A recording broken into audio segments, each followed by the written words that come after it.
ಸಾವಯವ ಸಂಪದ. ಸಾವಯವ ಕೃಷಿ ಬದುಕಿನ ಸಮಗ್ರ ಚಿತ್ರಣ ಕುರಿತ ಬಾನುಲಿ ಸರಣಿ ಕೃಷಿ ಸಂಪದ. ಇದುವೇ ಕೃಷಿ ಸಂಪದ. ಜಗದ ಹಸಿವನ್ನು ಮುಕ್ತಗೊಳಿಸುವ ಕೃಷಿ ಸಂಪದ. ಕೇಳಿ ಕಾರ್ಯಕ್ರಮ ಸಾವಯವ ಸಂಪದ. ಆದಿ ಅನಾದಿಗೂ ಆಧಾರವಾಗಿ ಮಣ್ಣನ್ನೇ ನಂಬಿ ದುಡಿಯುವ ರೈತರ ಕಥೆಗಳ ವ್ಯಥೆಗಳ ಸಾರುವ ಕೃಷಿ ಸಂಪದ. ಇದುವೇ ಕೃಷಿ ಸಂಪದ. ರೈತ ಬಾಂಧವರಿಗೆಲ್ಲ ನಮಸ್ಕಾರ. ಸಾವಯವ ಸಂಪದ ಸರಣಿ ಕಾರ್ಯಕ್ರಮಕ್ಕೆ ಸ್ವಾಗತ. ಇವತ್ತಿನ ಕಾರ್ಯಕ್ರಮದಲ್ಲಿ ಜೈವಿಕ ಕೀಟನಾಶಕಗಳ ಬಳಕೆಯನ್ನು ಕುರಿತು ಮಂಡ್ಯದ ವಿಸಿ ಫಾರಂ ಕೃಷಿ ಮಹಾವಿದ್ಯಾಲಯದ ಸಹ ಪ್ರಾಧ್ಯಾಪಕರಾದ ಡಾಕ್ಟರ್ ಎಲ್ ವಿಜಯಕುಮಾರ್ ಅವರೊಂದಿಗೆ ಸಂದರ್ಶನವಿದೆ. ಕೃಷಿ ಸಂಪದ. ಇದುವೇ ಕೃಷಿ ಸಂಪದ. ಡಾಕ್ಟರ್ ವಿಜಯಕುಮಾರ್ ಅವರೇ, ನಮಸ್ಕಾರ. ನಮಸ್ಕಾರ ಸರ್.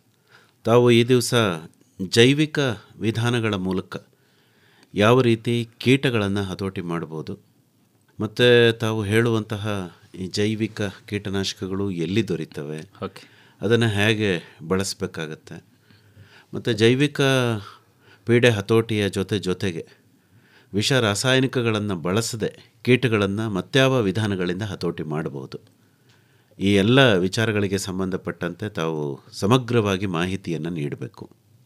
ಇವತ್ತು ನಾನು ಜೈವಿಕ ಪದ್ಧತಿಗಳಿಂದ, ಅಂದರೆ ವಿವಿಧವಾದ ಒಂದು ಜೀವಿ ಇರ್ತಕ್ಕಂಥ ಜೀವಿ ವಸ್ತುಗಳನ್ನು ಬಳಸಿಕೊಂಡು ಮತ್ತು ರಾಸಾಯನಿಕವನ್ನು ಬಳಸದೆ ಹೇಗೆ ನಾವು ಕೀಟ ಪೀಡೆಗಳನ್ನು ಹತೋಟಿ ಮಾಡಬಹುದು ಮತ್ತು ಅವುಗಳನ್ನು ಹೇಗೆ ಬಳಸಬೇಕು ಮತ್ತು ಅವುಗಳ ಲಭ್ಯತೆ ಎಲ್ಲಿ ಸಿಗುತ್ತವೆ ಅದರ ಬಗ್ಗೆ ನಿಮಗೆ ಮಾಹಿತಿಯನ್ನು ಕೊಡ್ತೇನೆ. ಮೊದಲನೇದಾಗಿ, ಆಹಾರ ಉತ್ಪನ್ನ ಇತ್ತೀಚಿನ ದಿನಗಳಲ್ಲಿ ನಮ್ಮ ದೇಶದಲ್ಲಿ ಉತ್ಕೃಷ್ಟ ಮಟ್ಟದಿಂದ ಮತ್ತು ಅತಿ ಹೆಚ್ಚಾಗಿ ಉತ್ಪಾದನೆ ಆಗ್ತಾಯಿದೆ. ಅದಕ್ಕೆ ಒಂದು ಕಾರಣ ಏನಂತ ಹೇಳಿದ್ರೆ, ಇಂಪ್ರೂವ್ ಆಗಿರ್ತಕ್ಕಂತಹ ಹೊಸ ತಳಿಗಳಾಗಿರ್ಬೋದು, ಹೊಸ ಪದ್ಧತಿಗಳಾಗಿರ್ಬೋದು, ಸಮಗ್ರ ಪೋಷಕಾಂಶ ನಿರ್ವಹಣೆಗಳಾಗಿರ್ಬೋದು, ಸಮಗ್ರವಾದ ಒಂದು ಪೀಡೆ ಪದ್ಧತಿಗಳಾಗಿರ್ಬೋದು, ಇವೆಲ್ಲವೂ ಕೂಡ ಕಾರಣ. ಹಾಗೆಯೇ ಈ ಕೃಷಿಯಲ್ಲಿ ಕಂಡುಬರ್ತಕ್ಕಂತಹ ಪೀಡೆಗಳನ್ನು ನಾವು ಪ್ರಮುಖವಾಗಿ 3 ವಿಧವಾಗಿ ವಿಂಗಡಣೆ ಮಾಡ್ತೀವಿ. ಮೊದಲನೇದಾಗಿ ಕಳೆಗಳು. ಅವುಗಳು ಕೂಡ ಒಂದು ಪೀಡೆಯ ರೂಪದಲ್ಲಿರ್ತವೆ.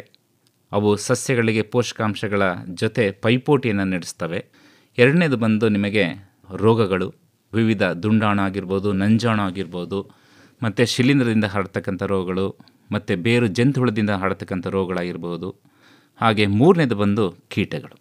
ಕೀಟಗಳು ಅಂತ ಯಾಕೆ ಕರಿತೀವಿ? ಈ ಕೀಟಗಳು ಅಂತೇಳಿದ್ರೆ ತನ್ನ ದೇಹದಲ್ಲಿ 3 ಭಾಗವಾಗಿ ಡಿವೈಡ್ ಆಗಿರುತ್ತೆ, ವಿಭಾಗಗಳಿರ್ತವೆ. ಒಂದು ತಲೆಯ ಭಾಗ, ಎದೆಯ ಭಾಗ, ಹೊಟ್ಟೆಯ ಭಾಗ. ಮತ್ತು ಪ್ರತಿಯೊಂದು ಕೀಟವು 3 ಜೊತೆ ಕಾಲುಗಳನ್ನು ಹೊಂದಿರುತ್ತೆ, ಮತ್ತು 1 ಜೊತೆ ಕುಡಿ ಮೀಸೆಯನ್ನು ಹೊಂದಿರುತ್ತೆ, ಮತ್ತು 2 ದಪ್ಪ ಕಣ್ಣುಗಳನ್ನು ಹೊಂದಿರುತ್ತೆ. ಪ್ರತಿಯೊಂದು ಕಣ್ಣಿನ ಒಳಗಡೆ ಕಿರುಗಣ್ಣುಗಳು ಸಾವಿರಾರು ಇರುತ್ತವೆ. ಮತ್ತು ಯಾವ ಒಂದು ಕೀಟಗಳನ್ನು ನಾವು ಪೀಡೆ ಅಂತ ಕರಿತೀವಿ? ಜಗತ್ತಿನಲ್ಲಿ ಸುಮಾರು 9,75,000 ಕೀಟಗಳ ಪ್ರಭೇದಗಳಿದ್ದಾವೆ. ಹಾಗಾಗಿ ಎಲ್ಲವೂ ಕೂಡ ರೈತನಿಗೆ ತೊಂದರೆಯನ್ನು ಉಂಟು ಮಾಡಲ್ಲ.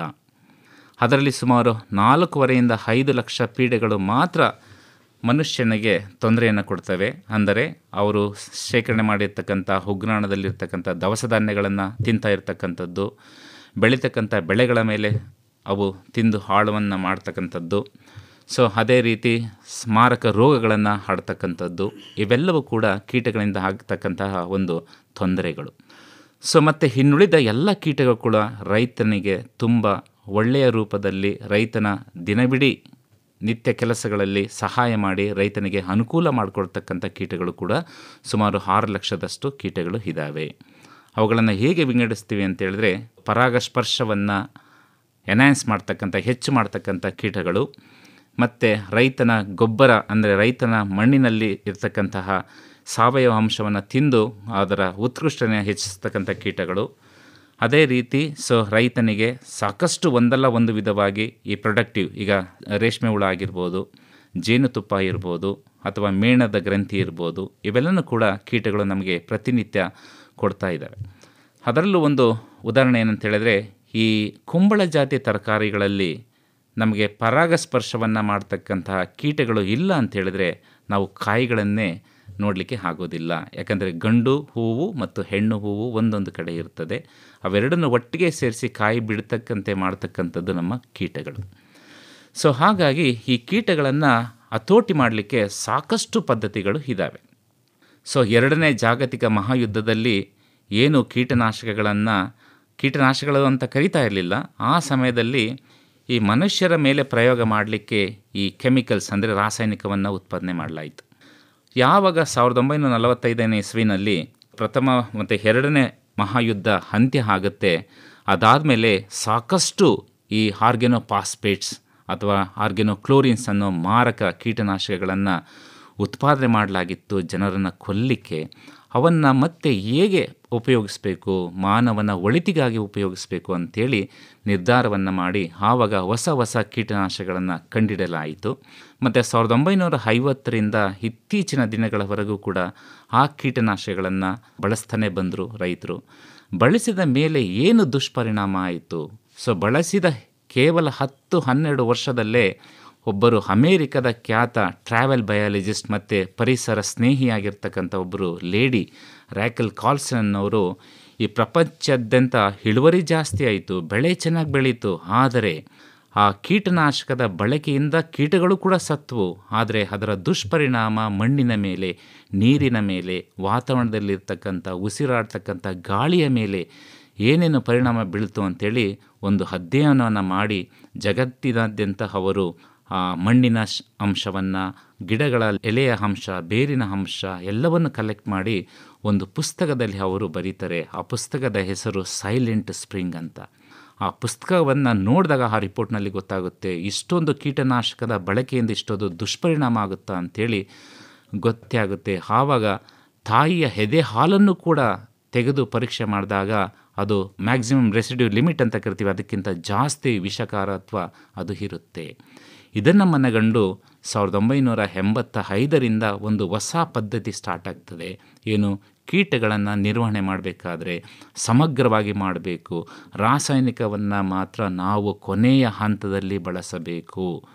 ಅದರ ಮೊದಲು ನಾವು ವ್ಯವಸಾಯ ಪದ್ಧತಿಗಳಾಗಿರ್ಬೋದು ಮತ್ತು ರೈತನಿಗೆ ಯಾವುದೇ ತೊಂದರೆ ಆಗ್ತಕ್ಕಂತಹ ಒಂದು ಪದ್ಧತಿ ಆಗಿರ್ಬೋದು, ಅಥವಾ ನಾವು ಬೆಳೀತಕ್ಕಂಥ ಪದ್ಧತಿಗಳಲ್ಲಿ ನಾವು ಬಿತ್ತನೆ ದಿನಾಂಕವನ್ನು ಹಿಂದೆ ಮುಂದೆ ಮಾಡಿ ನಾವು ಬೆಳೀತಾ ಇರ್ತಕ್ಕಂಥದ್ದು, ಮತ್ತು ಈ ಸಸ್ಯಜನ್ಯ, ಪ್ರಾಣಿಜನ್ಯ ಮತ್ತು ಈ ಕೀಟಗಳಲ್ಲಿ ರೋಗವನ್ನು ಹರಡ್ತಕ್ಕಂತಹ ಒಂದು ಶಿಲೀಂಧ್ರ ಆಗಿರ್ಬೋದು, ದುಂಡಾಣು ಆಗಿರ್ಬೋದು ಮತ್ತು ವೈರಾಣುಗಳಾಗಿರ್ಬೋದು, ಇವುಗಳೆಲ್ಲನೂ ಕೂಡ ನಾವು ಒಟ್ಟಿಗೆ ಬಳಸಿ ಸಮಗ್ರವಾಗಿ ಪೀಡೆಯನ್ನು ನಿರ್ವಹಣೆ ಮಾಡಬೇಕು ಅನ್ನೋ ಒಂದು ಮಾಹಿತಿ ಮತ್ತು ಕಾನ್ಸೆಪ್ಟು ಜಗತ್ತಿನಾದ್ಯಂತ ಪ್ರಚಲಿತ ಆಗುತ್ತೆ. ಆ ಪ್ರಚಲಿತ ಆದಮೇಲೆ ಏನಾಗ್ತದೆ ಅಂತೇಳಿದ್ರೆ ಸಾಕಷ್ಟು ಇಳುವರಿನಲ್ಲೂ ಕೂಡ ಸ್ವಲ್ಪ ಹೆಚ್ಚು ಕಡಿಮೆ ಆಗ್ತದೆ, ಆದರೆ ಆಹಾರದ ಗುಣಮಟ್ಟ ಉತ್ಕೃಷ್ಟವಾಗಿರ್ತದೆ.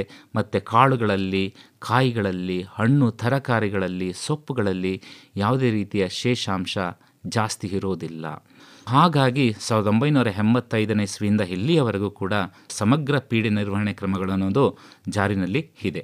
ಹಾಗಿದ್ಮೇಲೆ ಈ ಸಮಗ್ರ ಪೀಡೆ ನಿರ್ವಹಣೆಯಲ್ಲಿ ಜೈವಿಕ ಪೀಡೆಗಳ ಮಹತ್ವ ಮತ್ತು ಅದರ ಪಾತ್ರ ಏನು, ಮತ್ತು ಅವುಗಳನ್ನು ನಾವು ಏಕೆ ಬಳಸಬೇಕು ಅನ್ನೋದು ರೈತರಲ್ಲಿ ಒಂದು ಕ್ವಶನ್ ಮಾರ್ಕ್, ಪ್ರಶ್ನೆ ಇದೆ. ಜೈವಿಕ ಪೀಡೆ ನಾಶಕ ವಿಧಾನ ಅಥವಾ ಜೈವಿಕ ಪದ್ಧತಿಗಳಿಂದ ಪೀಡೆನಾಶಗಳನ್ನು ನಿರ್ಮೂಲನೆ ಮಾಡಬೇಕು ಅಂತೇಳಿದ್ರೆ ಅದರ ಮಹತ್ವ ಏನು ಮತ್ತು ಅದನ್ನು ಏಕೆ ಮಾಡಬೇಕು? ಒಂದು, ರಾಸಾಯನಿಕಗಳನ್ನು ನಾವು ಬಳಸೋದ್ರಿಂದ ನಮಗೆ ಕ್ವಿಕ್ಕಾಗಿ ಬಹುಬೇಗ ನಮಗೆ ಹತೋಟಿಗೆ ಸಿಗ್ತವೆ ಕೀಟಗಳು. ಆದರೆ ಆ ರಾಸಾಯನಿಕವನ್ನು ಬಳಸೋದ್ರಿಂದ ಏನಾಗ್ತದೆ ಅಂತೇಳಿದ್ರೆ ಕೀಟಗಳು ಪ್ರತಿ ಒಂದು ವಾರದಲ್ಲಿ ಅಥವಾ 15 ದಿವಸಗಳಲ್ಲಿ ನಾವು ಸಿಂಪಡಣೆ ಮಾಡ್ತಕ್ಕಂಥ ಕೀಟನಾಶಕಗಳನ್ನು ಜೀರ್ಣ ಮಾಡಿಕೊಂಡು ಆ ಕೀಟನಾಶಕವನ್ನೇ ಅವು ಟಾನಿಕ್ಕಾಗಿ ಪರಿವರ್ತನೆ ಮಾಡ್ಕೊಳ್ತವೆ. ಇದನ್ನು ನಾವು ನಿರೋಧಕತೆ ಅಂತ ಕರಿತೀವಿ. ಈ ಕೀಟನಾಶಕದ ನಿರೋಧಕತೆ ಕೀಟಗಳಲ್ಲಿ ಬಂತಂತೇಳಿದ್ರೆ ಅವುಗಳನ್ನು ಹತೋಟಿ ಮಾಡೋದು ತುಂಬಾ ಕಷ್ಟ. ಈಗ ರೈತರು ಈ ಮೆಣಸಿನಕಾಯಿ ಬೆಳೀತಾ ಇದ್ದಾರೆ, ಇದರಲ್ಲಿ ಒಂದು ಕಪ್ಪು ತ್ರಿಪ್ಸ್ ಅಂತ ಮಾರಕವಾದ ಒಂದು ಕೀಟ ಬಂದಿದೆ. ಸೊ ನೀವು ಯಾವುದೇ ಒಂದು ಔಷಧಿನ ಕೊಟ್ಟರೂ ಕೂಡ ಹತೋಟಿಗೆ ಬರೋದಿಲ್ಲ. ಅದೇ ರೀತಿ ಕೆಲವೊಂದು ಕೀಟಗಳಲ್ಲಿ ನಿರೋಧಕತೆ ಜಾಸ್ತಿಯಾಗಿ ಮತ್ತು ರೈತನ ಒಂದು ಖರ್ಚು ಜಾಸ್ತಿ ಆಗ್ತಾ ಇದೆ. ಯಾಕೆ? ಕೀಟನಾಶಕವನ್ನು ನಿರ್ಮೂಲನೆ ಮಾಡಲಿಕ್ಕೆ ವಿವಿಧ ಕೀಟನಾಶಕವನ್ನು ಬಳಸಿ ಅವನು ಸೋತು ಹೋಗಿಬಿಟ್ಟಿದ್ದಾನೆ. ಸೊ ಅದಾದಮೇಲೆ ನೆಕ್ಸ್ಟ್ ಈ ಕೀಟನಾಶಕವನ್ನು ಬಳಸೋದ್ರಿಂದ ಮತ್ತೊಂದು ಏನಾಗ್ತದೆ, ಈ ಎಲ್ಲ ವಾತಾವರಣದಲ್ಲಿರ್ತಕ್ಕಂಥ ಅಥವಾ ನಮ್ಮ ಹೊಲಗದ್ದೆಯಲ್ಲಿರ್ತಕ್ಕಂತಹ ಅದರಲ್ಲೂ ಎಲ್ಲ ರೈತನ ಮಿತ್ರ ಕೀಟಗಳು, ಶತ್ರು ಕೀಟಗಳು ಎಲ್ಲವೂ ಕೂಡ ಸತ್ತು ಹೋಗ್ತವೆ. ಆದರೆ ಒಂದಲ್ಲ ಎರಡು ರೈತನ ಶತ್ರು ಕೀಟಗಳು ಹಾಗೇ ಉಳ್ಕೊಳ್ತವೆ. ಹಾಗೆ ಉಳ್ಕೊಂಡಂಥ ಕೀಟಗಳು ಮತ್ತೆ ನಾರ್ಮಲ್ ಆಗಿರ್ತಕ್ಕಂಥ ನಿರೋಧಕತೆಯೇ ಇಲ್ಲದೆ ಇರತಕ್ಕಂತಹ ಕೀಟಗಳ ಹೆಣ್ಣು ಗಂಡು ಸಮ್ಮಿಲನ ಆಗಿ ಅದರ ಮಕ್ಕಳು ಅಂದರೆ ಅದರ ಮರಿ ಕೀಟಗಳು ಬಂದಾಗ ಅವು ಕೀಟನಾಶಕಕ್ಕೆ ನಿರೋಧಕತೆಯನ್ನು ತೋರಿಸ್ತವೆ. ಆವಾಗ ತುಂಬನೇ ರೈತನಿಗೆ ತೊಂದರೆ ಆಗ್ತದೆ. ಅದಾದಮೇಲೆ ಕೀಟನಾಶಕವನ್ನು ಬಳಸೋದ್ರಿಂದ ಆಹಾರದ ಗುಣಮಟ್ಟ ಏನು ಇವಾಗ ಆರ್ಗ್ಯಾನಿಕ್ ಫಾರ್ಮಿಂಗ್ ಅಂತ ಹೇಳ್ತೀವಿ, ಸಾವಯವ ಕೃಷಿ ಪದ್ಧತಿ ಅಂತ ಹೇಳ್ತೀವಿ, ಅದರಲ್ಲಿ ಬೆಳೆದಂಥ ಆಹಾರ ಪದ್ಧತಿಗೆ ಸಾಕಷ್ಟು ದೇಶ ವಿದೇಶಗಳಲ್ಲಿ ಬೇಡಿಕೆ ಇದೆ. ಆ ಬೇಡಿಕೆ ನಮಗೆ ಕಡಿಮೆ ಆಗ್ತದೆ. ಅದಾದಮೇಲೆ ಆ ಕೀಟನಾಶಕದ ಶೇಷ ಎಲ್ಲ ಬೆಳೆಗಳಲ್ಲಿ ಅಥವಾ ತರಕಾರಿಗಳಲ್ಲಿ, ಹಣ್ಣುಗಳಲ್ಲಿ ಇದು ಜಾಸ್ತಿ ಉಳ್ಕೊಳ್ತದೆ ಮತ್ತು ಅದು ನಮಗೆ ಗೊತ್ತಿಲ್ಲದಿರೋ ಹಾಗೆ ನಮ್ಮಲ್ಲಿ ಆ ಕೀಟನಾಶಕದ ಶೇಷ ನಾವು ತಿನ್ನೋದ್ರಿಂದ ಅದು ಅಕ್ಯುಮುಲೇಟ್ ಆಗ್ತಾ ಹೋಗ್ತದೆ. ಅದನ್ನು ಕ್ರಾನಿಕ್ ಟಾಕ್ಸಿಸಿಟಿ ಅಂತಲೂ ಕೂಡ ನಾವು ಕರಿತೀವಿ. ಹೀಗೆ ಅಕ್ಯುಮುಲೇಟ್ ಆದಂತಹ ಒಂದು ಕೀಟನಾಶಕಗಳು ನಮ್ಮ ದೇಹದಲ್ಲಿ ಈ ಕರುಳಿನ ಕ್ಯಾನ್ಸರ್ ಆಗಿರ್ಬೋದು ಮತ್ತು ಯಾವುದೇ ಒಂದು ರೋಗಗಳಾಗಿರ್ಬೋದು, ಇಂಥವನ್ನು ಅವು ತುಂಬ ದಿನಗಳ ಆದಮೇಲೆ ಅದರ ಚಿಹ್ನೆ ನಮಗೆ ಗೊತ್ತಾಗ್ತದೆ.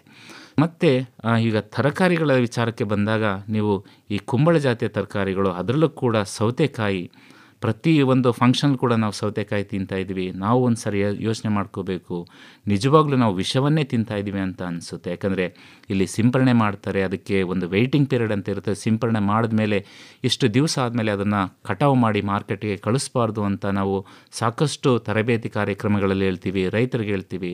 ಯಾವುದೇ ಕಾರಣಕ್ಕೂ ಅವ್ರು ಕೇಳಲ್ಲ. ಸೊ ಸಿಂಪರಣೆ ಮಾಡ್ತಾರೆ, ಇಲ್ಲಿ ಸಿಂಪರಣೆ ಮಾಡ್ತಾ ಇರ್ತಾರೆ, ಅಲ್ಲ ಆ ಕಡೆ ಹಾರ್ವೆಸ್ಟ್ ಮಾಡಿ ಕೊಡ್ತಾರೆ. ಇದೆಲ್ಲ ಶೇಷಗಳಿಂದ ನಮ್ಮ ಆರೋಗ್ಯಕ್ಕೆ ಭಾರಿ ತೊಂದರೆ ಆಗ್ತದೆ.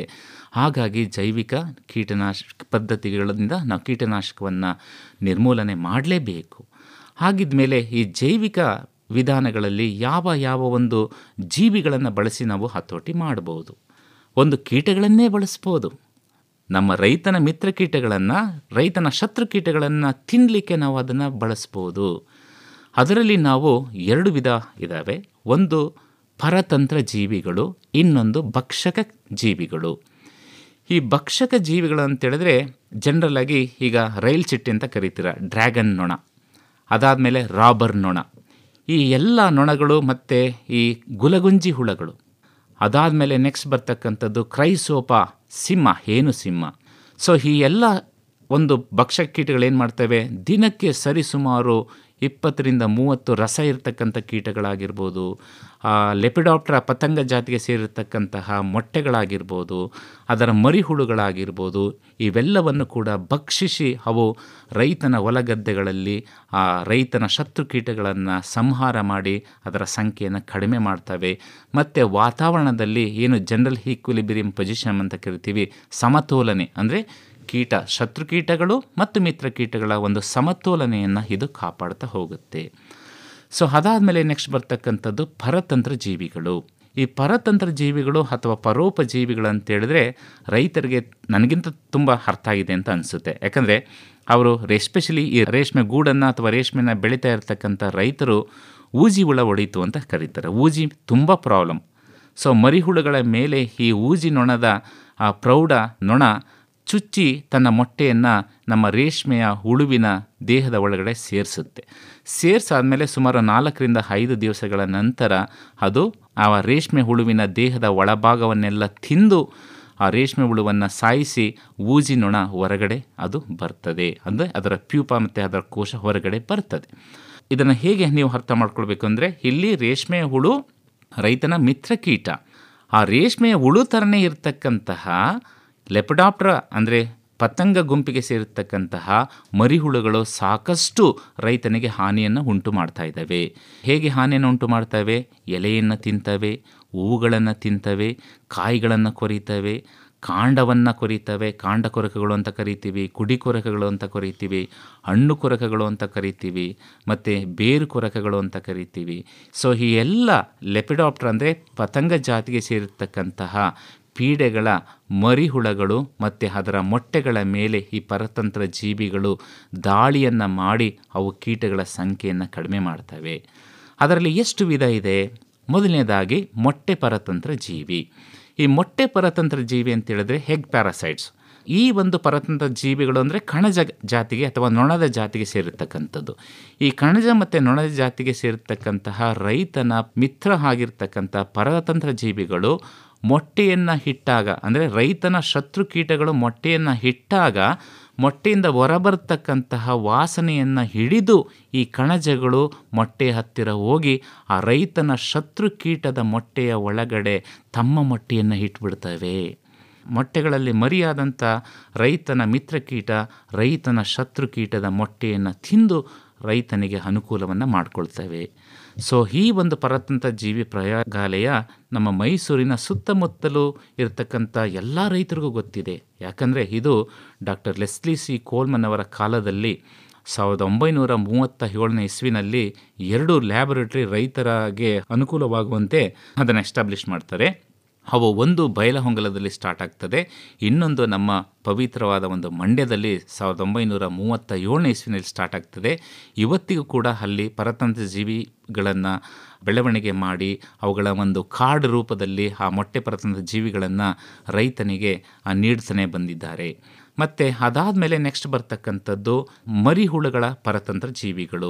ಈ ಮರಿಹುಳುಗಳ ಪರತಂತ್ರ ಜೀವಿಗಳು ಕೂಡ ಇವು ಈ ಮರಿಗಳು ಅಂದರೆ ಎಳೆ ಮರಿಗಳು ಅಂದರೆ ಮೊದಲನೇ ಹಂತದ ಜ್ವರದ್ದು, 2ನೇ ಹಂತದ ಜ್ವರ ಅಥವಾ 3ನೇ ಜ್ವರದ ಮರಿಹುಳುಗಳು ಅಂದರೆ ರೈತನಿಗೆ ಶತ್ರುಗಳಾಗಿರ್ತಕ್ಕಂತಹ ಮರಿಹುಳುಗಳನ್ನು ಹುಡುಕಿ ಅವುಗಳ ದೇಹದಲ್ಲಿ ಬರ್ತಕ್ಕಂತಹ ಬೇವರಿನ ವಾಸನೆಯನ್ನು ಹಿಡಿದು ಈ ಕಣಜಗಳು ದಾಳಿ ಮಾಡಿ ಆ ಮರಿಹುಳುಗಳ ಮೇಲೆ ತಮ್ಮ ಮೊಟ್ಟೆಗಳನ್ನು ಚುಚ್ಚಿ ಇಡ್ತವೆ. ಇಟ್ಟಾಗ ಏನಾಗ್ತವೆ, ಈ ಕಣಜದ ಮರಿಹುಳುಗಳು ಆ ರೈತನ ಶತ್ರುಕೀಟವನ್ನು ತಿಂದು ಅವು ಕೋಶಾವಸ್ಥೆಗೆ ಹೋಗಿ ಅದರ ಸಂಖ್ಯೆ ಜಾಸ್ತಿ ಆಗ್ತದೆ. ಅದೇ ರೀತಿ ಕೋಶಾವಸ್ಥೆಗೆ ಹೋಗ್ತಕ್ಕಂಥ ಕೀಟಗಳ ಮೇಲೆ, ಪೀಡೆಗಳ ಮೇಲೇನೂ ಕೂಡ ಕೋಶ ಪರತಂತ್ರ ಜೀವಿಗಳು ಇದ್ದಾವೆ. ಸಾಕಷ್ಟು ಹಿಕ್ನಿಮೋನಿಟ್ಸ್ ಆಗಿರ್ಬೋದು, ಸೊ ಮತ್ತು ಬ್ಯಾಥಲಿಟ್ಸ್ ಆಗಿರ್ಬೋದು. ಓಕೆ, ಸೊ ಈ ಎಲ್ಲ ಗುಂಪಿನ ಒಂದು ರೈತನ ಮಿತ್ರಕೀಟಗಳು ಈ ರೈತನ ಶತ್ರುಕೀಟದ ಕೋಶಾವಸ್ಥೆಯನ್ನು ಹುಡುಕಿ, ಕೋಶದ ವಾಸನೆಯನ್ನು ಹುಡುಕಿ ಅವು ತಮ್ಮ ಮೊಟ್ಟೆಗಳನ್ನು ರೈತನ ಶತ್ರುಕೀಟದ ಕೋಶದ ಒಳಗಡೆ ಇಟ್ಟು ಕೀಟದ ಸಂಖ್ಯೆಯನ್ನು ಕಡಿಮೆ ಮಾಡ್ತವೆ. ಸೊ ಇದು ಭಕ್ಷ ಕೀಟಗಳು ಮತ್ತು ಪರತಂತ್ರ ಜೀವಿಗಳು ಮತ್ತು ಅವುಗಳು ಹೇಗೆ ಕೀಟವನ್ನು ಸಂಹಾರ ಮಾಡ್ತವೆ ಅನ್ನೋದಕ್ಕೆ ಒಂದು ಉದಾಹರಣೆ. ಹಾಗಿದ್ಮೇಲೆ ಈ ಒಂದು ನಮ್ಮ ಸುತ್ತಮುತ್ತಲೇ ಇರತಕ್ಕಂತಹ ರೈತನ ಪ್ರಮುಖವಾದ ಮಿತ್ರಕೀಟಗಳನ್ನು ನಾವು ಹೇಗೆ ಸಂರಕ್ಷಣೆ ಮಾಡಿಕೊಳ್ಬೇಕು ಅಂದರೆ 2 ವಿಧಾನ ಇದೆ. ಸೊ ಒಂದು, ನಾವು ಯಾವುದೇ ಒಂದು ಬೆಳೆ ಬೆಳೀತಕ್ಕಂಥ ಒಂದು ಬೆಳೆಗಳಲ್ಲಿ ನಮ್ಮ ಸುತ್ತಮುತ್ತಲು ಬಾರ್ಡರ್ನಲ್ಲಿ ಆ ರೈತನ ಮಿತ್ರಕೀಟಗಳಿಗೆ ಸಿಗ್ತಕ್ಕಂತಹ ಒಂದು ಜೇನು ಇರ್ಬೋದು ಅಥವಾ ಜೇನಿನ ಅಂಶ ಇರ್ಬೋದು, ಪರಾಗ ಇರ್ಬೋದು, ಮತ್ತು ಎಕೋಫೀಸ್ಟ್ ಕ್ರಾಪ್ ಅಂತ ಕರಿತೀವಿ. ಎಸ್ಪೆಷಲಿ ದ್ವಿದಳ ಧಾನ್ಯಗಳು ಅಂದರೆ ಹಲಸಂದೆ ಆಗಿರ್ಬೋದು, ಅವರೆ ಆಗಿರ್ಬೋದು, ಮತ್ತು ಹಸಿರು ಕಾಳಾಗಿರ್ಬೋದು, ಸೋಯಾ ಅವರೆ ಆಗಿರ್ಬೋದು, ಇಂಥವನ್ನ ನಾವು ಕೊಟ್ಟಾಗ ಏನಾಗ್ತದೆ, ಅಲ್ಲಿ ರೈತನ ಮಿತ್ರಕೀಟಗಳ ಸಂಖ್ಯೆ ಜಾಸ್ತಿ ಆಗುತ್ತೆ. ಅದಾದಮೇಲೆ ನಾವು ಯಾವುದೇ ಕಾರಣಕ್ಕೂ ಕೂಡ ತುಂಬ ಮಾರಕ ಮತ್ತು ತುಂಬ ಎಫೆಕ್ಟಿವ್ ಅಂದರೆ ಇಲ್ಲಿ ಹೊಡೆದ ತಕ್ಷಣ ಅಲ್ಲಿ ಹುಳ ಸತ್ತೋಗ್ತವೆ ಅಂತ ಭಾರಿ ಪವರ್ಫುಲ್ ಇನ್ಸೆಕ್ಟಿಸೈಡ್ ಅಥವಾ ಕೀಟನಾಶಕ ಅಂತ ಹೇಳ್ತೀವಿ. ತುಂಬ ಪರಿಣಾಮಕಾರಿಯಾಗಿರ್ತಕ್ಕಂಥ ಕೀಟನಾಶಕಗಳನ್ನು ನಾವು ಹೆಚ್ಚು ಬಳಸಬಾರ್ದು. ಬಳಸಿದಾಗ ಏನಾಗ್ತದೆ, ರೈತನ ಮಿತ್ರಕೀಟಗಳು ಸತ್ತೋಗ್ತವೆ, ಹಾಗೆಯೇ ರೈತನ ಶತ್ರುಕೀಟಗಳು ಸತ್ತೋಗ್ತವೆ, ಮತ್ತು ವಾತಾವರಣದಲ್ಲಿ ಒಂದು ಸಮತೋಲನೆ ಇರೋದಿಲ್ಲ. ಆವಾಗ ಶತ್ರುಕೀಟಗಳ ಸಂಖ್ಯೆ ಜಾಸ್ತಿ ಆಗುತ್ತೆ, ರೈತನ ಮಿತ್ರಕೀಟಗಳ ಸಂಖ್ಯೆ ಕಡಿಮೆಯಾಗಿ ಹೆಚ್ಚು ಹಾನಿಯನ್ನು ಉಂಟು ಮಾಡ್ತವೆ. ಅದಾದಮೇಲೆ ನೆಕ್ಸ್ಟು 2ನೇ ಒಂದು ಜೀವಿಗಳು ಯಾವಪ್ಪ ಅಂತೇಳಿದ್ರೆ ನಾವು ಬಳಸ್ತಕ್ಕಂಥದ್ದು ಈ ಶಿಲೀಂಧ್ರಗಳು. ಅಂದರೆ ಕೀಟಗಳಲ್ಲಿ ರೋಗಗಳನ್ನು, ಮಾರಕ ರೋಗಗಳನ್ನು ಉಂಟು ಮಾಡಿ ಕೀಟಗಳ ಸಂಖ್ಯೆಯನ್ನು ಕಡಿಮೆ ಮಾಡ್ತಕ್ಕಂಥದ್ದು. ಸೊ ಹೇಗೆ ನಮ್ಮ ರೇಷ್ಮೆ ಬೆಳೆಗಾರರಿಗೆ ತುಂಬ ಚೆನ್ನಾಗಿ ಗೊತ್ತಿದೆ, ಅಂದರೆ ರೇಷ್ಮೆ ಹುಳು ಮೇಲೆ ಯಾವ ರೋಗಗಳು ಬರ್ತವೆ ಅಂತ. ಹಾಲು ತೊಂಡೆ ರೋಗ, ಸಪ್ಪೆ ರೋಗ, ಸುಣ್ಣಕಟ್ಟು ರೋಗ, ಓಕೆ, ಸೊ ಅಂತ ದುಂಡಾಣು ರೋಗ, ಇವೆಲ್ಲ ಹೇಗೆ ರೇಷ್ಮೆ ಹುಳುಗಳಿಗೆ ಬರ್ತವೆ, ಅದೇ ಥರ ನಮ್ಮ ರೈತನ ಶತ್ರುಕೀಟಗಳಾಗಿರ್ತಕ್ಕಂತಹ ಮರಿಹುಳುಗಳಿಗೆ ರೋಗವನ್ನು ಉಂಟು ಮಾಡ್ತಕ್ಕಂತಹ ಒಂದು ಸಾಕಷ್ಟು ಪದಾರ್ಥಗಳು, ಸಾಕಷ್ಟು ಜೈವಿಕ ಪೀಡೆಗಳು ನಮಗೆ ಸಿಗ್ತವೆ. ಸೊ ಇವುಗಳನ್ನು ಕೂಡ ನಾವು ಉಪಯೋಗಿಸ್ಕೊಂಡು ಕೀಟದ ಸಂಖ್ಯೆಯನ್ನು ಕಡಿಮೆ ಮಾಡಬಹುದು. ಅದರಲ್ಲಿ ಮೊದಲನೇದಾಗಿ NPV ನಂಜಾಣು, ಅದಾದಮೇಲೆ CPV ನಂಜಾಣು. ಈ NPV ನಂಜಾಣು ಉತ್ತರ ಕರ್ನಾಟಕದಲ್ಲಿ ಸಿಕ್ಕಾಪಟ್ಟೆ ಅವರು ಬಳಸ್ತಾ ಇದ್ದಾರೆ. ಎಸ್ಪೆಷಲಿ ಗುಲ್ಬರ್ಗ ಆಗಿರ್ಬೋದು, ರಾಯಚೂರು ಆಗಿರ್ಬೋದು, ಅದನ್ನು ನಾವು ತೊಗರಿಯ ಒಂದು ಕಣಜ ಅಂತ ಕರಿತೀವಿ.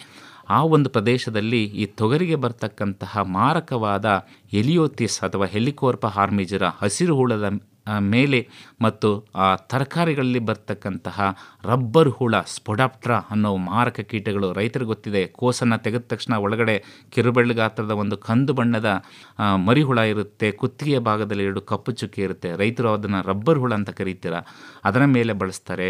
ಮತ್ತು ನಿಮ್ಮ ಪಾವಗಡ ಆಗಿರ್ಬೋದು ಅಥವಾ ಇತರ ಪ್ರದೇಶಗಳಲ್ಲಿ ಬರ್ತಕ್ಕಂತಹ ಮಾರಕವಾದ ಒಂದು ಕಂಬಳಿ ಹುಳುಗಳು, ಈ ಗ್ರೌಂಡ್ನಟ್ ಅಂದರೆ ಕಡಲೆ ಮತ್ತು ಇತರ ಬೆಳೆಗಳಿಗೆ ಬರ್ತಕ್ಕಂಥ ಕಂಬಳಿ ಹುಳುಗಳ ಮೇಲೆ ನಾವು ಅದನ್ನು ಬಳಸ್ಬೋದು. ಅದಾದಮೇಲೆ ನೆಕ್ಸ್ಟು ಈ ಕುಡಿ ಕೊರಕಗಳಾಗಿರ್ಬೋದು ಅಥವಾ ಕಾಂಡ ಕೊರಕಗಳಾಗಿರ್ಬೋದು, ಮತ್ತು ಈ ದ್ವಿದಳ ಧಾನ್ಯಗಳಲ್ಲಿ ಬರ್ತಕ್ಕಂತಹ ಕಾಯಿ ಕೊರಕಗಳಾಗಿರ್ಬೋದು, ಇವೆಲ್ಲಕ್ಕೂ ಕೂಡ ನಾವು ಅದನ್ನು ಬಳಸಬಹುದು. ಈ NPV ನಂಜಾಣುವನ್ನು ಬಳಸುವ ವಿಧಾನ ಹೇಗೆ ಅಂತೇಳಿದರೆ, ಇದು ಸಾಕಷ್ಟು ಮಾರುಕಟ್ಟೆನಲ್ಲಿ ಎಲ್ಲ ಪ್ರತಿಷ್ಠಿತ ಶಾಪ್, ಈಗ ಮೈಸೂರು ಅಂತೇಳಿದರೆ ಮೈಸೂರಿನಲ್ಲಿರ್ತಕ್ಕಂತಹ ರಾಮವಿಲಾಸ್ ರಸ್ತೆಯಲ್ಲಿ ಸುಮಾರು 25ರಿಂದ 30 ಕೀಟನಾಶಕದ ಒಂದು ಅಂಗಡಿಗಳಿದ್ದಾವೆ. ಅಲ್ಲಿ ಮರಿಮಲ್ಲಪ್ಪ ಶಾಲೆಯ ಒಂದು ರಸ್ತೆಯಲ್ಲಿ ಅಲ್ಲೂ ಕೂಡ ಸಿಗ್ತವೆ, ಮಂಡ್ಯದಲ್ಲೂ ಸಿಗ್ತವೆ, ಪ್ರತಿಯೊಂದು ಶಾಪಲ್ಲೂ ಸಿಗ್ತವೆ, ಬೆಂಗಳೂರಿನಲ್ಲಿ ಸಿಗುತ್ತೆ. ಇದನ್ನು ಹಲವು ಕಂಪನಿಗಳು ಕೂಡ ಉತ್ಪಾದನೆ ಮಾಡ್ತಾ ಇದ್ದಾವೆ. ಅದರಲ್ಲಿ PCI pest control India limited ಆಗಿರ್ಬೋದು, ಮತ್ತು ಟಿ ಸ್ಟೇನ್ಸ್ ಚೆನ್ನೈ ಅಂತ ಆಗಿರ್ಬೋದು, ಒಕ್ಕಾರ್ಡ್ ಆಗಿರ್ಬೋದು. ಓಕೆ, ಸೊ ಎಲ್ಲ ಕಂಪ್ನಿಯ ಒಂದು ಘಟಕಗಳು ಕೂಡ ಇದ್ದಾವೆ. ಇದನ್ನು ಹೇಗೆ ಬಳಸಬೇಕು? ಇದನ್ನು ಬಳಸಬೇಕಾದ್ರೆ 1 ವಾರ ಅಥವಾ 15 ದಿವಸ ಹಿಂದೆ ನಾವು ಯಾವುದೇ ರೀತಿಯ ಕೀಟನಾಶಕ ರಾಸಾಯನಿಕಗಳನ್ನು ಸಿಂಪಡಣೆ ಮಾಡಿರಬಾರ್ದು. ಜೊತೆಗೆ ವಾತಾವರಣ ಅಂದರೆ ಮೋಡ ಕವಿದ ವಾತಾವರಣ ಆಗಿರಬೇಕು ಅಥವಾ ಒಣ ಹವೆ ಕಡಿಮೆ ಇರಬೇಕು, ಸೊ ಮತ್ತು ಆರ್ದ್ರತೆ ಜಾಸ್ತಿ ಇರಬೇಕು. ಇಂಥ ಸಮಯದಲ್ಲಿ ನಾವು ಅದನ್ನು ಸಿಂಪಡಣೆ ಮಾಡಬೇಕು. ಅಂದರೆ ಹೆಚ್ಚು ಬಿಸಿಲು ಇರುವ ಸಮಯದಲ್ಲಿ ಮಾಡಬಾರ್ದು. ಮತ್ತು ಇದನ್ನು ಶಿಫಾರಸು ಮಾಡಿದ ಇದರ ಕ್ವಾಲಿಟಿ ಗುಣಮಟ್ಟನೂ ಏನು ಅಂತೇಳಿದರೆ, ನಾವು ಇದನ್ನು ಸಿಂಪಡಣೆ ಮಾಡಬೇಕಾದ್ರೆ 1 ಎಕರೆಗೆ ನಾವು 250 ಮಿಲಿ ಅಥವಾ 250 ಮಿಲಿಯಿಂದ 500 ಮಿಲಿಯನ್ನು ಕೂಡ ಬಳಸ್ತೀವಿ. ಮತ್ತು ಅದರಲ್ಲಿರ್ತಕ್ಕಂಥ ಕಣಗಳನ್ನು ಅದು ಪರೀಕ್ಷೆ ನಿಖರವಾಗಿ ಮಾಡಿರಬೇಕು. ಮಾಡಿದ ಮೇಲೆ ಅದು ಡಬ್ಬಗಳಲ್ಲಿ ಹಾಕಿ ಶೇಖರಣೆ ಮಾಡಿರ್ತಾರೆ. ಮತ್ತು ಸಿಂಪಡಣೆ ಮಾಡಬೇಕಾದ್ರೆ ಅದನ್ನು ಕ್ಯಾನಿಗೆ ನಾವು ಹಾಕ್ಕೊಂಡಾಗ ಶಿಫಾರಸು ಮಾಡಿದ ಪ್ರಮಾಣದಲ್ಲಿ ಅಂದರೆ 2 ಮಿಲಿಯಿಂದ 5 ಮಿಲಿ 1 ಲೀಟರ್ ನೀರಿಗೆ. ಸೊ ನಾವು ಸ್ವಲ್ಪ ಅಂದರೆ 4% ಒಂದು ಬೆಲ್ಲದ ಪುಡಿಯನ್ನು ಕೂಡ ಮಿಕ್ಸ್ ಮಾಡ್ಕೊಬೇಕು. ನಾನು ಏನಕ್ಕೆ ಅಂತ ಆಮೇಲೆ ಹೇಳ್ತೇನೆ. ಅದರ ಜೊತೆ ನಾವು 1% 2% ಕೇರಂಪಾನ್ ಹಾಡ್ತಕ್ಕಂತಹ ಬೋರಿಕ್ ಆ್ಯಸಿಡ್ ಪುಡಿಯನ್ನು ಕೂಡ ಹಾಕ್ಕೊಳ್ಬೇಕು. ಅಥವಾ 1 ಲೀಟರ್ ನೀರಿಗೆ 2ರಿಂದ 3 ಹನಿ ನೀಲಿ ಬಣ್ಣ, ಅಂದರೆ ಬಿಳಿ ಬಟ್ಟೆಗೆ ಏನು ನಾವು ನೀಲಿಯನ್ನು ಹಾಕ್ತೀವಿ ಅದರ ಹನಿ ನೀಲಿ ಬಣ್ಣವನ್ನು ಹಾಕ್ಕೊಳ್ಬೇಕು. ಈ ಬೆಲ್ಲವನ್ನು ಯಾಕೆ ಹಾಕ್ಕೊಳ್ಬೇಕಂತೇಳಿದ್ರೆ, ನಾವು ಸಿಂಪಡಣೆ ಮಾಡಿದಾಗ ಈ NPV ನಂಜಾಣು ಮತ್ತು ಬೆಲ್ಲದ ಅಂಶ ಎಲೆಗಳ ಮೇಲೆ ಮತ್ತು ಗಿಡಗಳ ಮೇಲೆ ಬೀಳುತ್ತೆ. ಬಿದ್ದಾಗ ಆ ಕೀಟ ಈ ಬಿದ್ದಂಥ ಭಾಗವನ್ನು ಕಚ್ಚಿ ತಿಂದು ಅದರ ದೇಹದ ಒಳಗಡೆ ಹೋದಾಗ ಮಾತ್ರ ಅದರ ಹೊಟ್ಟೆಯಲ್ಲಿ ಈ ನಂಜಾಣುವಿನ ಉತ್ಪತ್ತಿ ಜಾಸ್ತಿ ಆಗುತ್ತೆ ಮತ್ತು ಕೀಟ ಸತ್ತೋಗುತ್ತೆ. ಹಾಗಿದ್ದ ಮೇಲೆ ನಾವು ನೀಲಿಯನ್ನು ಏಕೆ ಬಳಸಬೇಕು ಅಥವಾ ಬೋರಿಕ್ ಆ್ಯಸಿಡ್ ಪುಡಿಯನ್ನು ಏಕೆ ಬಳಸಬೇಕು? ಇದನ್ನು ಬಳಸಲೇಬೇಕು. ಯಾಕಂದರೆ ಈ ನಂಜಾಣುಗಳು ಸೂರ್ಯನ ಕಿರಣಗಳಿಗೆ ಅವು ಸತ್ತು ಹೋಗ್ತವೆ ಜಾಸ್ತಿ ಸಮಯ ಅದು ಎಕ್ಸ್ಪೋಸ್ ಆದರೆ. ಇದನ್ನು ಮಿಕ್ಸ್ ಮಾಡಿದಾಗ ಏನಾಗ್ತದೆ, ಅವು ಆ NPV ನಂಜಾಣುವನ್ನು ಸುತ್ತುವರೆದು ಆ ಸೂರ್ಯನ ಶಾಖ ಮತ್ತು ಸೂರ್ಯನ ಕಿರಣಗಳಿಂದ ಇದನ್ನು ಪ್ರೊಟೆಕ್ಟ್ ಮಾಡ್ತವೆ. ಅದಾದಮೇಲೆ 2ನೇದು ಬಂದು ನಿಮಗೆ ಯಾವುದಪ್ಪ ಅಂತೇಳಿದ್ರೆ ಶಿಲೀಂಧ್ರಗಳು. ಈ ಶಿಲೀಂಧ್ರಗಳಲ್ಲಿ ಪ್ರಮುಖವಾದಂಥ ಒಂದು ಶಿಲೀಂಧ್ರ ಯಾವುದಪ್ಪ ಅಂತೇಳಿದ್ರೆ ಬಿವೇರಿಯಾ ಬ್ಯಾಸಿಯಾನ. ಇದು ಮಾರುಕಟ್ಟೆಯಲ್ಲಿ ಬಯೋಪವರ್ ಮತ್ತು ಇತರೆ ಒಂದು ಬ್ರ್ಯಾಂಡ್ ನೇಮಲ್ಲಿ ಅವು ಸಿಗ್ತವೆ. ಇದು ಕೂಡ ಟಿ ಸ್ಟೇನ್ ಚೆನ್ನೈ ಆಗಿರ್ಬೋದು, PCI ಆಗಿರ್ಬೋದು, ಮತ್ತು ನಮ್ಮ ಬೆಂಗಳೂರಿನಲ್ಲಿರ್ತಕ್ಕಂತಹ ಕೇಂದ್ರೀಯ national bureau agricultural important insect ಪೆಸ್, so ಅಲ್ಲೂ ಕೂಡ ಇನ್ಸೆಕ್ಟ್ಸ್ ಅದರಲ್ಲೂ ಕೂಡ ನಮಗೆ ಸಿಗ್ತಾ ಹೋಗುತ್ತೆ. ಸೊ ಇದನ್ನು 1 ಲೀಟರ್ ನೀರಿಗೆ 2ರಿಂದ 4 ಗ್ರಾಮಷ್ಟು ಹಾಕಿ ಬಳಸಬೇಕು. ಬಳಸಿದಾಗ ನಾವು ಇವನ್ನ ಈ ಮರಿಹುಳುಗಳಾಗಿರ್ಬೋದು, ಮತ್ತು ಕುಡಿ ಕೊರಕಗಳಾಗಿರ್ಬೋದು, ಕಾಯಿ ಕೊರಕಗಳಾಗಿರ್ಬೋದು, ಹಣ್ಣು ಕೊರಕಗಳಾಗಿರ್ಬೋದು, ಮತ್ತು ಎಲ್ಲ ತರಕಾರಿ ಜಾತಿಗಳಲ್ಲಿ ಕಂಡುಬರ್ತಕ್ಕಂತಹ ಪ್ರಮುಖವಾದ ಪತಂಗ ಜಾತಿಗೆ ಸೇರಿರ್ತಕ್ಕಂತಹ ಮರಿಹುಳುಗಳನ್ನು ಇದು ನಾಶ ಮಾಡುತ್ತೆ. ಇದರ ಜೊತೆಗೆ ಇನ್ನೊಂದು ಶಿಲೀಂಧ್ರ ಏನಪ್ಪ ಅಂತೇಳಿದ್ರೆ ನೆಮೋರಿಯಾ ರಿಲೈ. ಈ ನೆಮೋರಿಯಾ ರಿಲೈ ಪತಂಗ ಜಾತಿಗೆ ಅಂದರೆ ಗುಂಪಿಗೆ ಕುಟುಂಬಕ್ಕೆ ಸೇರಿರ್ತಕ್ಕಂಥ ಅದರಲ್ಲೂ ಕೂಡ ಮಾರಕ ಕೀಟಗಳು ಅಂತೇಳಿದರೆ ಈ ನಾಕ್ಟುಯಿಡೆ ಕುಟುಂಬಕ್ಕೆ ಸೇರಿರ್ತಕ್ಕಂಥದ್ದು, ಪೈರಾಲಿಡೆ ಅನ್ನೋ ಕುಟುಂಬಕ್ಕೆ ಸೇರಿರ್ತಕ್ಕಂಥದ್ದು. ಈ ಕುಟುಂಬದಲ್ಲಿರ್ತಕ್ಕಂಥ ಆಲ್ಮೋಸ್ಟ್ ಎಲ್ಲ ಪೀಡೆಗಳು ಕೂಡ ರೈತನ ಶತ್ರು ಕೀಟಗಳೇ ಆಗಿದ್ದಾವೆ.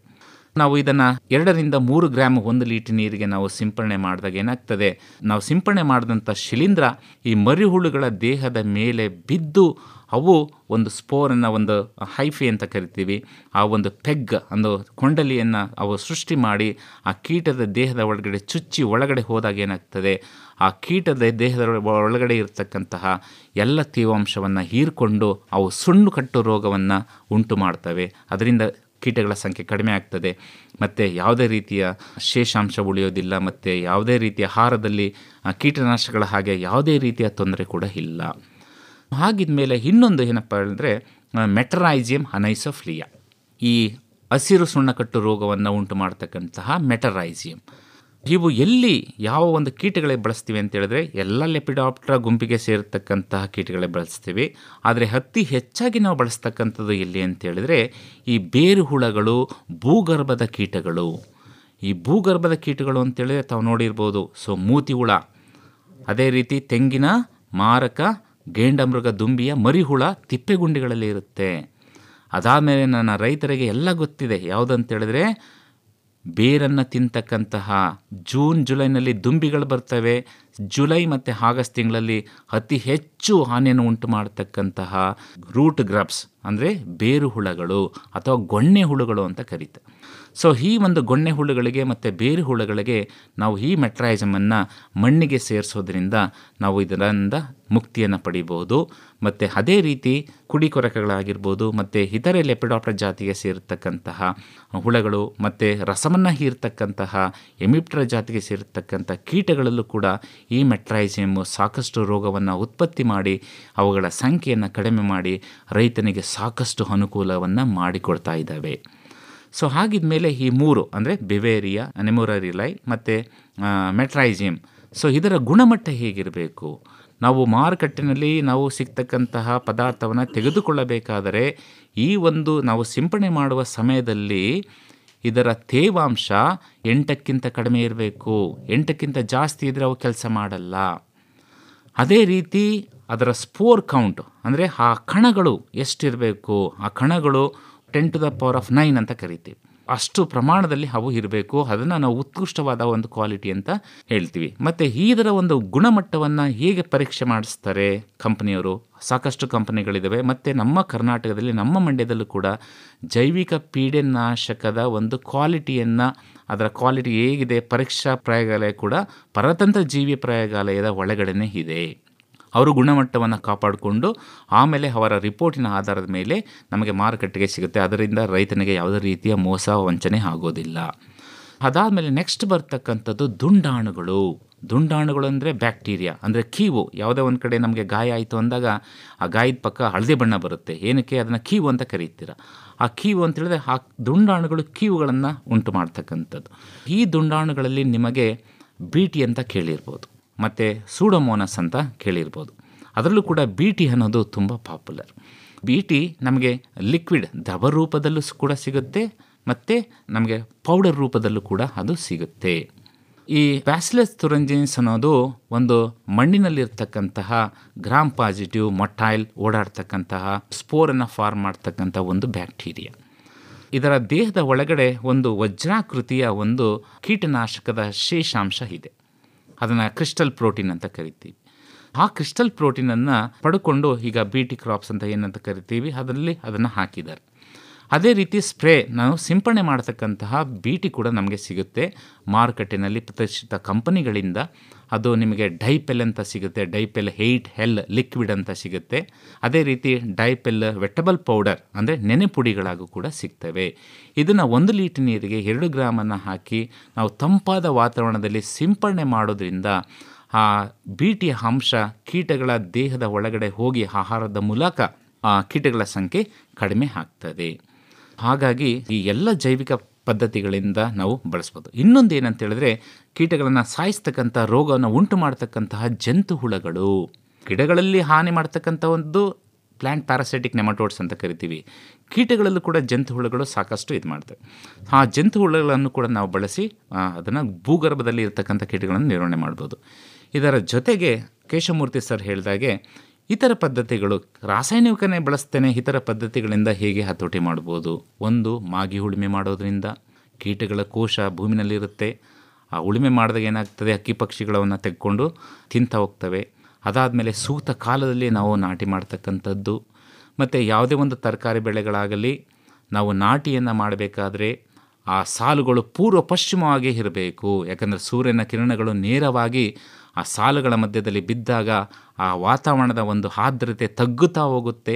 ಆಗ ಕೀಟಗಳ ಒಂದು ಸಂಸಾರ ಮತ್ತು ಅದರ ಜನಸಂಖ್ಯೆ ಕಡಿಮೆ ಆಗ್ತಾ ಹೋಗ್ತದೆ. ಅದಾದಮೇಲೆ ಈ ಸಸ್ಯಜನ್ಯ ಮತ್ತು ಪ್ರಾಣಿಜನ್ಯ ಪೀಡಿನಾಶಗಳನ್ನ ಬಳಸ್ತಕ್ಕಂಥದ್ದು. ಅದರಲ್ಲೂ ಕೂಡ ಈ ಬೇವಿನ ಬೀಜದ ಎಲೆ ಆಗಿರ್ಬೋದು, ಬೇವಿನ ಬೀಜ ಆಗಿರ್ಬೋದು, ಅದರ ಕಷಾಯ ಆಗಿರ್ಬೋದು, ಬೇವಿನ ಸೋಪ್ ಆಗಿರ್ಬೋದು, ಅಥವಾ ಬೇವಿನ ಎಣ್ಣೆ ಆಗಿರ್ಬೋದು, ಹೊಂಗೆ ಎಣ್ಣೆ ಆಗಿರ್ಬೋದು, ಹಿಪ್ಪೆ ಎಣ್ಣೆ ಆಗಿರ್ಬೋದು, ಇವುಗಳನ್ನೆಲ್ಲ ನಾವು ಬಳಸ್ಬೋದು. ಅದಾದಮೇಲೆ ನೆಕ್ಸ್ಟ್ ಬರ್ತಕ್ಕಂಥದ್ದು ಬೋನು ಬೆಳೆಗಳು. ಈಗ ಟೊಮ್ಯಾಟೊ ಬೆಳೆಯಲ್ಲಿ ನಾವು ಪ್ರತಿ 15 ಸಾಲದಿಂದ 20 ಸಾಲಿಗೆ 1 ಅಥವಾ 2 ಸಾಲು ಹಳದಿ ಬಣ್ಣದ ಚೆಂಡು ಮಲ್ಲಿಗೆ ಹೂವನ್ನು ಹಾಕಿದಾಗ ಕೀಟಗಳ ಸಂಖ್ಯೆ ಚೆಂಡು ಮಲ್ಲಿಗೆ ಹೂವಿನಲ್ಲಿ ಜಾಸ್ತಿ ಬರ್ತದೆ, ಟೊಮ್ಯಾಟೊದಲ್ಲಿ ಬರಲ್ಲ. ಅದೇ ರೀತಿ ಬೋನು ಬೆಳೆಯಾಗಿ ನಾವು ಹತ್ತಿ ಬೆಳೆಯಲ್ಲಿ ನಾವು ಬೆಂಡೆಯನ್ನು ಹಾಕ್ತೀವಿ, ಬೆಂಡೆಕಾಯಿಯನ್ನು. ಮತ್ತು ಕೋಸು ಜಾತಿಯ ತರಕಾರಿ ಬೆಳೆಗಳಲ್ಲಿ ನಾವು ಸಾಸಿವೆ ಗಿಡವನ್ನು 25 ಸಾಲಿಗೆ 2 ಸಾಲನ್ನು ಹಾಕ್ತೀವಿ. ಅದೇ ರೀತಿ ನಮ್ಮ ಮೋಹಕ ಬಲೆಗಳು ಮತ್ತು ಲಿಂಗಾಕರ್ಷಕ ಬಲೆಗಳು, ಅಂದರೆ ಕೀಟಗಳು ಕೂಡ ಮಾತಾಡ್ತವೆ, ಅದರಲ್ಲೂ ಕೂಡ ಹೆಣ್ಣು ಗಂಡು ಇರ್ತವೆ. ಆದರೆ ಹೆಣ್ಣು ಮತ್ತು ಗಂಡು ಎರಡು ಜೊತೆ ಸೇರಿ ಕೀಟಗಳ ಸಂಖ್ಯೆಯನ್ನು ಹೇಗೆ ಜಾಸ್ತಿ ಮಾಡ್ತೇವೆ ಅಂದರೆ, ಪ್ರತಿ ಸಮಯದಲ್ಲೂ ಕೂಡ ಹೆಣ್ಣು ಕೀಟ ಆ ಪೀಡೆ ಒಂದು ರಾಸಾಯನಿಕ ಅಂದರೆ ಫೆರಮೋನನ್ನು ಬಿಟ್ಟು ಗಂಡು ಆಕರ್ಷಿತ ಆಗಿ ಅವು ಸಮ್ಮಿಲನ ಆಗ್ತವೆ.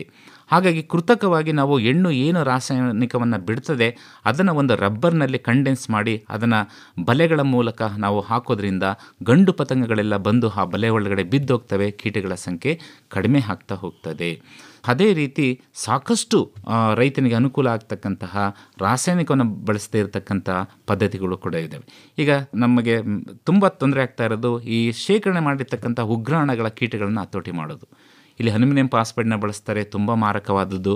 ಅದರ ಬದಲು ನಾವು ಈ ಸೊಪ್ಪುಗಳು ಅಂದರೆ ಬೇವಿನ ಎಲೆಗಳಾಗಿರ್ಬೋದು, ಈರುಳ್ಳಿ ಮತ್ತು ಬೆಳ್ಳುಳ್ಳಿಯ ಒಂದು ಅಂಶ ಇರ್ಬೋದು, ಅದಾದಮೇಲೆ ಒಣಮೆಣಸಿನಕಾಯಿ ಆಗಿರ್ಬೋದು, ಅದೇ ರೀತಿ ಕಾಳುಗಳನ್ನ ಒಣಗಿಸಿ ತೇವಾಂಶ ಶೇಕಡ 8ರಿಂದ 10 ಅಂತೆ ಇರುವಂತೆ ಮಾಡಿಕೊಂಡು ಆ ಕಾಳುಗಳ ಮೇಲೆ 2 ಇಂಚು ಮರಳನ್ನು ಇಡೋದ್ರಿಂದ ಕೂಡ ನಾವು ಕೀಟಗಳನ್ನು ಹತೋಟಿ ಮಾಡ್ಬೋದು. ಸ್ನೇಹಿತರೆ, ರೈತ ಬಾಂಧವರೇ, ಈ ಎಲ್ಲ ಪದ್ಧತಿಗಳನ್ನು ಬಳಸ್ಕೊಂಡು ನಾವು ರಾಸಾಯನಿಕ ಮುಕ್ತ ಆಹಾರನ ಉತ್ಪಾದನೆ ಮಾಡಬೇಕಾಗಿ ನಾನು ಕೇಳ್ಕೊಳ್ತೇನೆ. ಹೆಚ್ಚಿನ ಮಾಹಿತಿಗೆ ತಮ್ಮನ್ನೇ ನೇರವಾಗಿ ಸಂಪರ್ಕ ಮಾಡಬೇಕು ಅಂತಾದರೆ ಸಂಪರ್ಕಕ್ಕಾಗಿ ತಮ್ಮ ಮೊಬೈಲ್ ಸಂಖ್ಯೆ ಏನು ಡಾಕ್ಟರ್ ವಿಜಯ್ ಕುಮಾರ್ ಅವರೇ?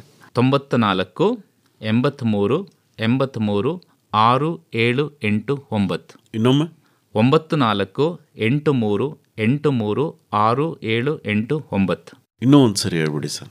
94 83 83 6789. ಒಳ್ಳೆಯದು ಡಾಕ್ಟರ್ ವಿಜಯ್ ಕುಮಾರ್ ಅವರೇ, ಇದುವರೆಗೂ ಜೈವಿಕ ಕ್ರಮಗಳ ಮೂಲಕ ಕೀಟಗಳ ಸಮಗ್ರ ಹತೋಟಿ ಈ ಬಗ್ಗೆ ಬಹಳ ಉಪಯುಕ್ತವಾದ ಮಾಹಿತಿಯನ್ನು ನೀಡಿದ್ರಿ. ವಂದನೆಗಳು, ನಮಸ್ಕಾರ. ಧನ್ಯವಾದಗಳು ಸರ್. ಕೃಷಿ ಸಂಪದಾ, ಇದುವೇ ಕೃಷಿ ಸಂಪದಾ. ಜೈವಿಕ ಕೀಟನಾಶಕಗಳ ಬಳಕೆಯನ್ನು ಕುರಿತು ಮಂಡ್ಯದ ಬಿಸಿ ಫಾರಂ ಕೃಷಿ ಮಹಾವಿದ್ಯಾಲಯದ ಸಹ ಪ್ರಾಧ್ಯಾಪಕರಾದ ಡಾಕ್ಟರ್ ಎಲ್ ವಿಜಯಕುಮಾರ್ ಅವರೊಂದಿಗೆ ಸಂದರ್ಶನವನ್ನು ಕೇಳಿದಿರಿ. ನಮ್ಮ ಮುಂದಿನ ಸಾವಯವ ಸಂಪದ ಕಾರ್ಯಕ್ರಮದಲ್ಲಿ ಒಣ ಬೇಸಾಯ ಹಾಗೂ ತೋಟಗಾರಿಕಾ ಬೆಳೆಗಳಲ್ಲಿ ಹಸಿರೆಲೆ ಗೊಬ್ಬರದ ಬಳಕೆಯನ್ನು ಕುರಿತು ನಾಗನಹಳ್ಳಿಯ ಜಿಲ್ಲಾ ಕೃಷಿ ತರಬೇತಿ ಕೇಂದ್ರದ ಉಪನಿರ್ದೇಶಕರಾದ ಡಾಕ್ಟರ್ ಜಿಎಚ್ ಯೋಗೀಶ್ ಅವರೊಂದಿಗೆ ಸಂದರ್ಶನವಿದೆ. ಮತ್ತೆ ಮುಂದಿನ ಕಾರ್ಯಕ್ರಮದಲ್ಲಿ ಭೇಟಿಯಾಗೋಣ. ನಮಸ್ಕಾರ.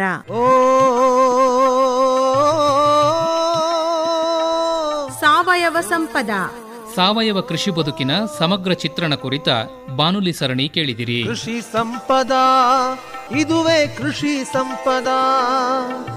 ಜಗದ ಹಸಿವನ್ನು ಮುಕ್ತಗೊಳಿಸುವ ಕೃಷಿ ಸಂಪದಾ. ಸಹಯೋಗ ವಿಸ್ತರಣಾ ಶಿಕ್ಷಣ ಘಟಕ, ಸಾವಯವ ಕೃಷಿ ಸಂಶೋಧನಾ ಕೇಂದ್ರ ನಾಗನಹಳ್ಳಿ, ಮೈಸೂರು ಜಿಲ್ಲಾ ಕೃಷಿ ತರಬೇತಿ ಕೇಂದ್ರ, ಕೃಷಿ ಇಲಾಖೆ ಮೈಸೂರು, ವಲಯ ಕೃಷಿ ಸಂಶೋಧನಾ ಕೇಂದ್ರ ವಿಸಿ ಫಾರಂ ಮಂಡ್ಯ ಹಾಗೂ ಮೈಸೂರು, ಮಂಡ್ಯ, ಚಾಮರಾಜನಗರ ಜಿಲ್ಲಾ ಸಾವಯವ ಕೃಷಿಕರ ಒಕ್ಕೂಟ.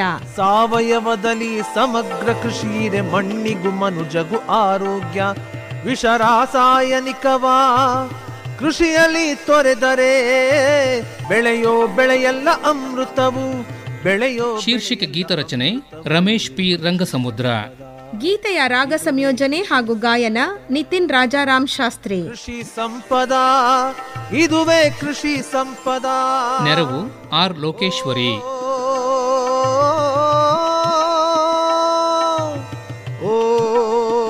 ಪರಿಕಲ್ಪನೆ ಹಾಗೂ ನಿರ್ಮಾಣ ಎನ್ ಕೇಶವಮೂರ್ತಿ. ಕೃಷಿ ಸಂಪದಾ, ಇದುವೇ ಕೃಷಿ ಸಂಪದಾ. ಜಗದ ಹಸಿವನ್ನು ಮುಕ್ತಗೊಳಿಸುವ ಕೃಷಿ ಸಂಪದಾ, ಇದುವೇ ಕೃಷಿ ಸಂಪದಾ.